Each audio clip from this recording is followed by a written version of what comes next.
Abraham pleads for the sinners. When God saw that there was no righteous man in the sinful cities, and there would be none among their descendants, for whose sake the rest might have been treated with leniency, he resolved to annihilate them, one and all. But before judgment was executed, the Lord made known to Abraham what he would do to Sodom, Gomorrah, and the other cities of the plain. For they formed a part of Canaan, the land promised to Abraham, and therefore God said, I will not destroy them without the consent of Abraham. Like a compassionate father, Abraham begged the grace of God on behalf of the sinners. He spoke to God and said, You took an oath that no more should all flesh be cut off by the waters. Is it seemly that you should evade your oath and destroy the cities by fire? Shall the judge of the earth not do right himself? Truly, if you desire to keep the world, you must give up this strict line of justice. If you insist upon the right alone, there can be no world. Then God said to Abraham, You take delight in defending my creatures, and you would not call them guilty. Therefore, I spoke with none but you during the 10 generations since Noah. Abraham ventured to use still stronger words. It would be far from you to slay the righteous with the wicked, so that the people of the earth do not say, It is his trade to destroy the generations of men in a cruel manner. For he destroyed the generation of Enosh, then the generation of the flood, and then he sent the confusion of tongues. He sure sticks to his ways. God made reply, I will let all the generations I have destroyed pass before you, that you may see they have not suffered the extreme punishment they deserved. But if you think I did not act justly, then instruct me in what I must do, and I will endeavor to act in accordance with your words. Abraham had to admit that God had diminished the justice due every creature in this world, or the other world. Nevertheless, he continued to speak, and he said, Will you consume the cities if there be but 50 righteous men in each? And God said, No, if I find 50 righteous, I will not destroy the cities. Abraham, I have taken it upon me to speak to the Lord, I who would have been turned long since into dust of the ground by Amphriel, and into ashes by Nimrod, had it not been for your grace. What if there lacks 5 of the 50 righteous for Zoar, the smallest of the 5 cities? Will you destroy all the city for lack of 5? God, I will not destroy it if there are 45. Abraham, what if there be 10 pious in each of the 4 cities? Would you then forgive Zoar in your grace? For its sins are not as great in number as the sins of the others. God granted his petition, yet Abraham continued to plead, and he asked whether God would be satisfied if there were but 30 righteous, 10 in each of the 3 larger cities, and would pardon the 2 smaller ones, even though in them there were no righteous. This went on, and finally God conceded that he would preserve the 5 cities for the sake of 10 righteous. More than this Abraham did not ask, for he knew that 8 righteous ones, Noah and his wife and his 3 sons and their wives, had not sufficed to avert the doom of the generation of the flood, and furthermore, he hoped that Lot, his wife, and their 4 daughters, together with their husbands, would make up the number 10. What he did not know was that even the righteous in these sin-laden cities, though better than the rest, were far from good. Abraham did not cease to pray for the deliverance of the sinners, even after God had left him. But his supplications were in vain. For 52 years God had warned the godless.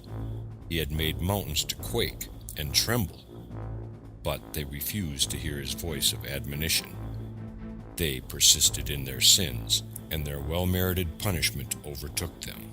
God forgives all sins except an immoral life, and as these sinners led a life of debauchery, they were burned with fire.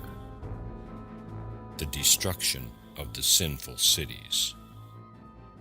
The angels left Abraham at noon, and they reached Sodom at the approach of evening. As a rule, angels proclaim their errand with the swiftness of lightning, but these were angels of mercy, and they hesitated to execute their work of destruction, ever hoping that the evil would be turned aside from Sodom. With nightfall, the fate of Sodom was sealed irrevocably, and the angels arrived. Bred in the house of Abraham, Lot had learned from him the beautiful custom of extending hospitality, and when he saw the angels before him in human form, thinking they were wayfarers, he bade them turn aside and spend the night in his house. But as the entertainment of strangers was forbidden in Sodom, on penalty of death, he dared invite them only under the cover of darkness, and even then he had to use every manner of precaution, bidding the angels to follow him by devious ways. The angels, who accepted Abraham's hospitality, first refused, for it is a rule of good breeding to show reluctance when an ordinary man invites one, but to accept the invitation of a great man at once. Lot, however, was insistent, and brought them to his house with much force. At home he had to overcome the opposition of his wife, for she said, "If the people of Sodom hear of this, they will kill you." So Lot divided his dwelling into 2 parts, one for himself and his guests, and the other for his wife, so that if anything happened, his wife would be spared. Nevertheless, it was she who betrayed him. She went to a neighbor and borrowed some salt, and to the question whether she could have supplied herself with salt during daylight hours, she replied, "We had enough salt until some guests came to us." In this way the presence of the strangers was spread around the city. At first the angels were inclined to hear the petition of Lot on behalf of the sinners. But when all the sinners of the city, big and little, crowded around the house of Lot with the purpose of committing a monstrous crime, the angels warded off his prayers, saying, "Before you could intercede for them, but no longer." It was not the first time the inhabitants of Sodom wanted to perpetrate a crime of this sort. They had made a law some time before that all strangers were to be treated in this horrible way. Lot, who was appointed chief judge on the very day of the angels' coming, tried to persuade the people to desist from their purpose, saying to them, "My brethren, the generation of the deluge was exterminated in consequence of such sins, and you would be like them?" But they replied, "Get back. Even if Abraham himself came to us, we would treat him the same. Is it possible that you would set aside a law which your predecessors ordered?" Even Lot's moral sense was no better than it should have been. It is the duty of a man to venture his life for the honor of his wife and his daughters, but Lot was ready to sacrifice the honor of his daughters. Because of this, he was punished severely later on. The angels then told Lot who they were and what mission had brought them to Sodom. They told him to flee from the city with his wife and his 4 daughters, 2 of them married and 2 betrothed. Lot also told his sons-in-law, but they mocked him and said, "You fool! Violins, cymbals, and flutes resound in the city, and you say Sodom will be destroyed?" Such scoffing sealed the doom of Sodom. One of the angels took the hands of Lot and his wife and his daughters, while with his little finger the angel Gabriel touched the rock where the sinful cities were built, and turned them over. At the same time, the rain that was streaming down upon the 2 cities was changed into brimstone.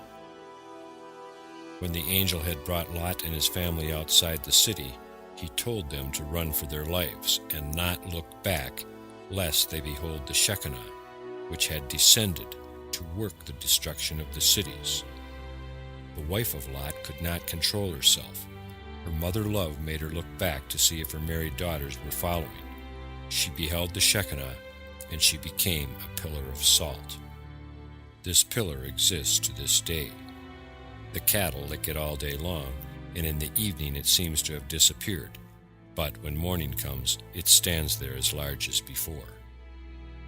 The Savior angel urged Lot to take refuge with Abraham, but he refused and said, "As long as I live apart from Abraham, God compares my deeds with the deeds of my fellow citizens, and among them I appear as a righteous man. If I should return to Abraham, God will see that his good deeds outweigh mine by far." The angel then granted his plea that Zoar be left undestroyed. This city had been founded a year later than the other four. It was only 51 years old, therefore, and the measure of its sins was not so full as the measure of the sins of the neighboring cities. The destruction of the cities of the plain took place at dawn of the 16th day of Nisan, for the reason that there were moon and sun worshippers among the inhabitants. God said, "If I destroy them by day, the moon worshippers will say, 'Were the moon here, she would prove herself our Savior.' And if I destroy them by night, the sun worshippers will say, 'Were the sun here, he would prove himself our Savior.' I will, therefore, let their chastisement overtake them on the 16th day of Nisan, at the hour when the moon and sun are both in the skies." The sinful people of the cities of the plain not only lost their life in this world, but also their share in the future world. As for the cities themselves, they will be restored in the Messianic time. The destruction of Sodom happened when Abraham was performing his morning devotions, and for his sake it was established as the proper hour of morning prayer for all times.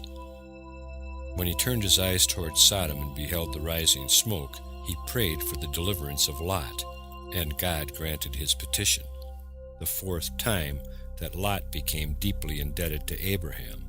Abraham had taken him to Palestine. He had made him rich in flocks, herds, and tents.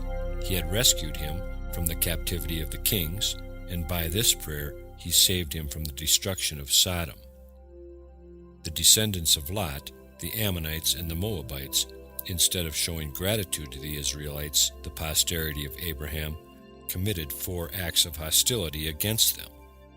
They sought the destruction of Israel by means of Balaam's curses. They waged open war against him at the time of Jephthah and also at the time of Jehoshaphat, and finally they manifested their hatred against Israel at the destruction of the temple. So it is that God appointed 4 prophets, Isaiah, Jeremiah, Ezekiel, and Zephaniah, to proclaim punishment to the descendants of Lot, and 4 times their sins are recorded in the Holy Writ.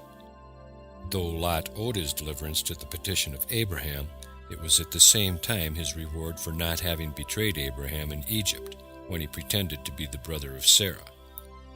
But a greater reward still awaits him. The Messiah will be a descendant of his, for the Moabitess Ruth is the great-grandmother of David, and the Ammonitess Naamah is the mother of Rehoboam, and the Messiah is of the lines of these 2 kings. Among the Philistines. The destruction of Sodom induced Abraham to journey to Gerar. Accustomed to extending hospitality to travelers and wayfarers, he no longer felt comfortable in a district in which all traffic had been ceased by reason of the ruined cities. There was another reason for Abraham's leaving this place. The people spoke too much about the ugly incident with Lot's daughters. Arrived in the land of the Philistines, he again, as before in Egypt, came to an understanding with Sarah that she was to call herself his sister. When the report of her beauty reached the king, he ordered her to be brought before him, and he asked her who her companion was, and she told him that Abraham was her brother. Entranced by her beauty, Abimelech, the king, took Sarah to wife and heaped marks of honor upon Abraham, in accordance with the just claims of a brother of the queen. Toward evening, while he was still seated upon his throne, Abimelech fell into a sleep, and he slept until morning. In a dream, he saw an angel of the Lord raising his sword to deal him a death blow. Frightened, he asked the cause, and the angel replied, "You will die on account of the woman you took into your house today, for she is the wife of Abraham, the man you cited before you. Return his wife to him. But if you don't, you shall surely die, you and all that are yours." In that night the voice of a great crying was heard in the land of the Philistines, for they saw the figure of a man walking about, with sword in hand, slaying all that came in his way. At the same time, it happened that in men and beasts alike all the apertures of the body were closed up, and the land was seized with indescribable torment. When the king awoke, in agony and terror, he called all his servants and told his dream. One of their number said, "O Lord and King, restore this woman to the man, for he is her husband. It is his way in a strange land to pretend that she is his sister." So he did with the king of Egypt, and God sent heavy afflictions upon Pharaoh when he took the woman to himself. Consider also, O Lord and King, what has befallen this night in the land: great pain, wailing, and confusion, and we know that it came upon us only because of this woman. There were some among his servants who spoke, "What dreams make known to man is but foolishness." Then God appeared to Abimelech and commanded him to let Sarah go free. Otherwise he would be a dead man. Abimelech replied, "Is this your way? I am innocent.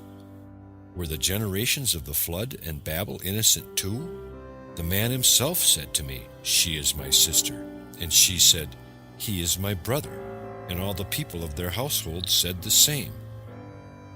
And God said to him, "Yes, I know that you have not yet committed a trespass, for I withheld you from sinning.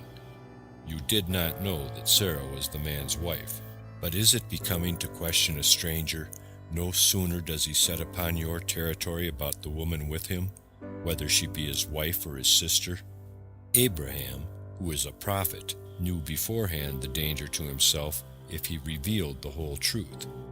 But being a prophet, he also knows that you did not touch his wife, and he shall pray for you, and you shall live." The smoke was still rising from the ruins of Sodom, and Abimelech and his people feared that a similar fate might overtake them. The king called Abraham and reproached him for having caused such great misfortune through his false statements concerning Sarah. Abraham excused his conduct by his apprehension that, the fear of God not being in the place, the inhabitants of the land might slay him for his wife. Abraham went on and told the history of his whole life, and he said, "When I lived in the house of my father, the nations of the world tried to do me harm. But God proved himself my Redeemer. When the nations of the world tried to lead me astray to idolatry, God revealed himself to me, and he said, 'Get out of your country and from your father's house.' And when the nations of the world were about to go astray, God sent 2 prophets, my kinsmen Shem and Eber, to admonish them." Abimelech gave rich gifts to Abraham, as Pharaoh did in similar circumstances. Abimelech was God-fearing and asked Abraham to pray for him. To Sarah he gave a costly robe that covered her whole person, hiding her seductive charms from the view of beholders. At the same time it was a reproach to Abraham that he had not fitted Sarah with appropriate splendor due to his wife. Though Abimelech had done him great injury, Abraham not only granted him the forgiveness he asked for, but also he prayed for him to God. So he is an exemplar to all. As the saying goes, man should be pliant as a reed, not hard like a cedar. He should be easily appeased and slow to anger, and as soon as he who has sinned against him asks for pardon, he should forgive him with all his heart. Even if deep and serious injury has been done to him, he should not be vengeful, nor bear his brother a grudge. Abraham prayed for Abimelech, and God fulfilled his petition. It was the first time in the history of mankind that God fulfilled the prayer of one human being for the benefit of another. Abimelech and his subjects were healed of all their diseases, and so effective was the prayer of Abraham that the wife of Abimelech, barren before, bore a child. The birth of Isaac. When the prayer of Abraham was heard, and the king of the Philistines recovered, the angels raised a loud cry, and spoke to God so: "O Lord of the world, all these years Sarah has been barren, as the wife of Abimelech was. Now Abraham prayed to you, and the wife of Abimelech has been granted a child. Is it not just and fair that Sarah should be remembered and granted a child?" These words of the angels, spoken on New Year's Day, when the fortunes of men are determined in heaven for the whole year, bore a result. Barely 7 months later, on the first day of the Passover, Isaac was born.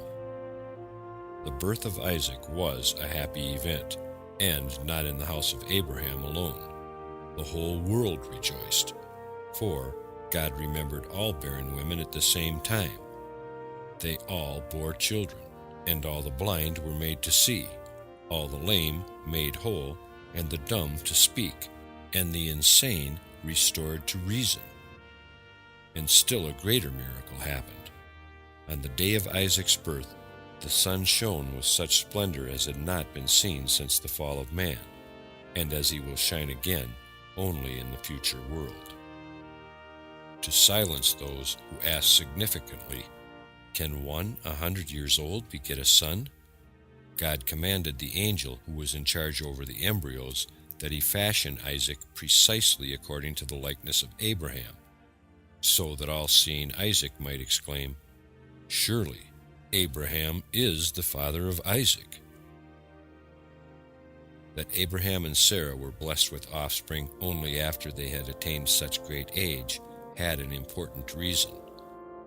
It was necessary that Abraham should bear the sign of the covenant upon his body before he begot the son who was appointed to be the father of Israel. And as Isaac was the first child to be born to Abraham after he had been marked with the sign, Abraham did not fail to celebrate his circumcision with much pomp and ceremony on the 8th day. Shem, Eber, Abimelech, king of the Philistines, with his whole retinue, were all present, and also Terah and his son Nahor, in a word, all the great ones round about. On this occasion, Abraham could at last put a stop to the talk of the people who said, "Look at this old couple. They picked up a foundling on the highway and they pretend he is their own son. And to make their statement seem credible, they arrange a feast in his honor." Abraham had invited not only men to celebrate, but also their wives with their infants, and God permitted a miracle to be done. Sarah had enough milk in her breast to suckle all the babies there, and they who drew from her breast had much to thank her for. Those whose mothers had harbored only pious thoughts in their minds when they let them drink the milk that flowed from the breasts of the pious Sarah, they became proselytes when they grew up, and those mothers who let Sarah nurse them only to test her, they grew up to be powerful rulers, losing their dominion only at the revelation on Mount Sinai because they would not accept the Torah. All converts and pious heathen are the descendants of these infants. Among the guests of Abraham were the 31 kings and 31 viceroys of Palestine who were vanquished by Joshua at the conquest of the Holy Land. Even Og, king of Bashan, was present, and he had to suffer the teasing of the other guests, who tested him for having called Abraham a sterile mule.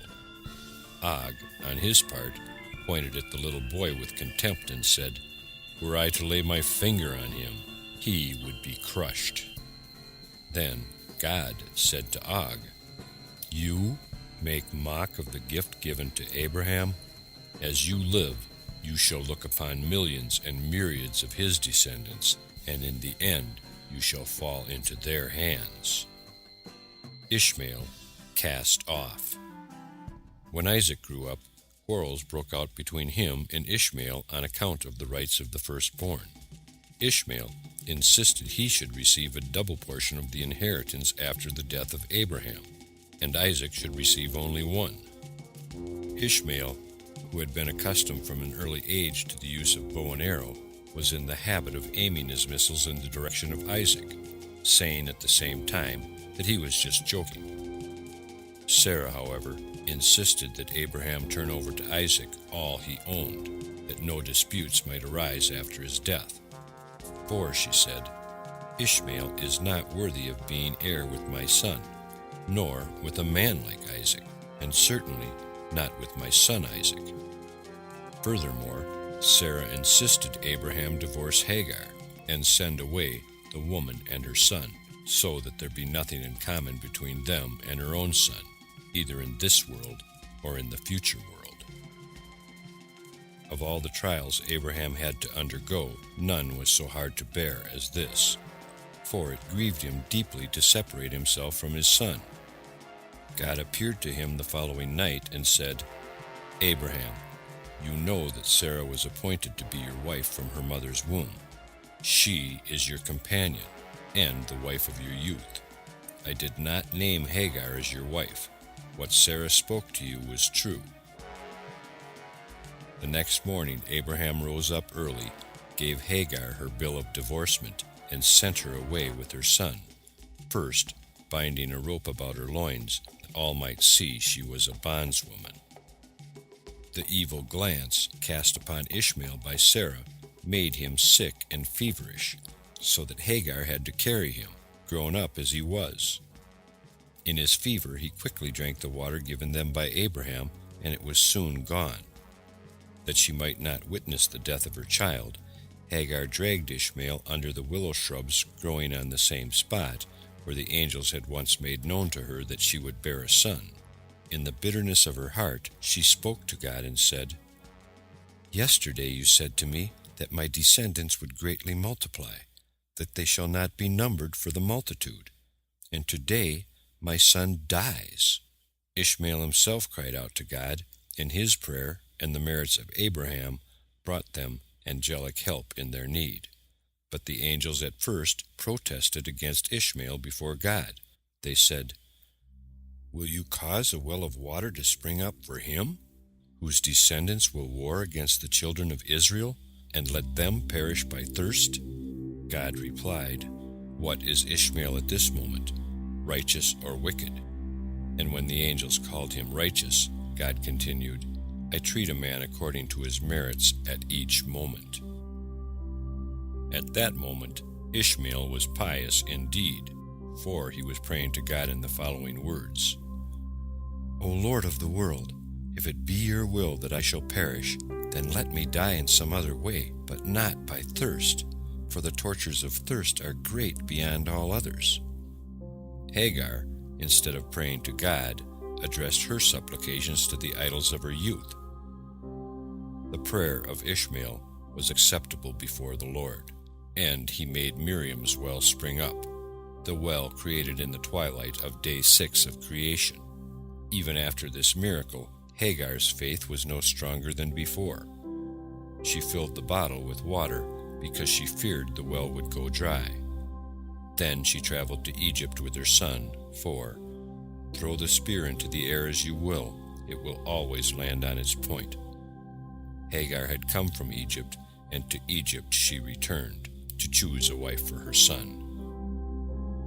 The two wives of Ishmael. The wife of Ishmael bore 4 sons and a daughter, and afterward Ishmael, his mother, wife and children, went back to the wilderness. They made themselves tents, and they continued to camp and journey, month by month and year by year. God gave Ishmael flocks, herds, and tents, on account of Abraham his father, and the man increased in cattle. After some time had passed, Abraham said to Sarah, "I will go and see my son Ishmael. I yearn to look upon him, for I have not seen him in a long time." So Abraham rode one of his camels to the wilderness to seek Ishmael. Arriving at his tent about noon, he found the wife of Ishmael sitting in the tent with her children. Her husband and his mother were not with them. Abraham asked the wife, "Where has Ishmael gone?" And she said, "He has gone to the field to hunt game." Abraham was still mounted on the camel. He would not touch the ground, as he had sworn to Sarah that he would not get down from the camel. So Abraham said to Ishmael's wife, "My daughter, give me a little water, for I am fatigued and tired from the journey." Ishmael's wife answered, "We have neither water nor bread." She was still sitting in the tent and did not even look at Abraham. She did not even ask him who he was. But all the while she was beating her children in the tent, and she was cursing them, And she also cursed her husband, Ishmael, and spoke evil of him. Abraham heard the words of Ishmael's wife, and it was an evil thing in his eyes. Abraham called the woman to come out from the tent, and the woman came out, and she stood face to face with him, Abraham still mounted on the camel. Abraham said to the wife, "When your husband returns, say these words to him. A very old man from the land of the Philistines came looking for you. His appearance was so, and such was his figure. I did not ask him who he was, and seeing you were not here, he spoke to me, and said, 'When Ishmael your husband returns, tell him, put away this tent pin which you have placed here, and place another tent pin in its stead.' Abraham so finished his instructions and went off on the camel towards home. When Ishmael returned to the tent, he heard the words of his wife, and knew that the visitor was his father, and that his wife had not honored him. Ishmael also understood his father's message, so he divorced his wife, and she went away. Ishmael then went to the land of Canaan, where he took another wife, and brought her to his tent. At the end of 3 years, Abraham again said, 'I will go and see Ishmael my son, for I have not seen him in a long time.' He rode his camel, reaching the tent of Ishmael about noon. He asked after Ishmael. His wife came out of the tent and said, 'He is not here, my lord, for he has gone to hunt in the fields and feed the camels.' The woman then said to Abraham, 'Turn in, my lord, to the tent and eat a morsel of bread, for your soul must be wearied on account of the journey.' Abraham said, 'I cannot stop, for I have to continue my journey, but give me a little water to drink, for I am thirsty.' The woman ran into the tent and brought out water and bread, which she placed before him, urging him to eat and drink. He ate and drank, and his heart was merry, and he blessed his son Ishmael. After he finished his meal, he blessed the Lord, and said to Ishmael's wife, 'When Ishmael comes home, say these words to him. A very old man from the land of the Philistines came and asked after you. You were not here, and I brought him out bread and water, and he ate and drank, and his heart was merry. And he told me to tell you, the tent pin which you have is very good. Do not put it away from the tent.' And Abraham rode off to his home. When Ishmael came to his tent, his wife went out to meet him with joy and a cheerful heart, and she told him the words of the old man. Ishmael knew that it was his father, and that his wife had honored him, and he praised the Lord. Ishmael then took his wife, children, and cattle, and all that he possessed, and traveled to his father in the land of the Philistines. Abraham related to Ishmael all that had happened between him and the first wife, according to what she had done. So Ishmael and his children lived with Abraham a long time in the land of the Philistines. Next, the covenant with Abimelech. End part 14 of 95, thelegendsofthejews.com.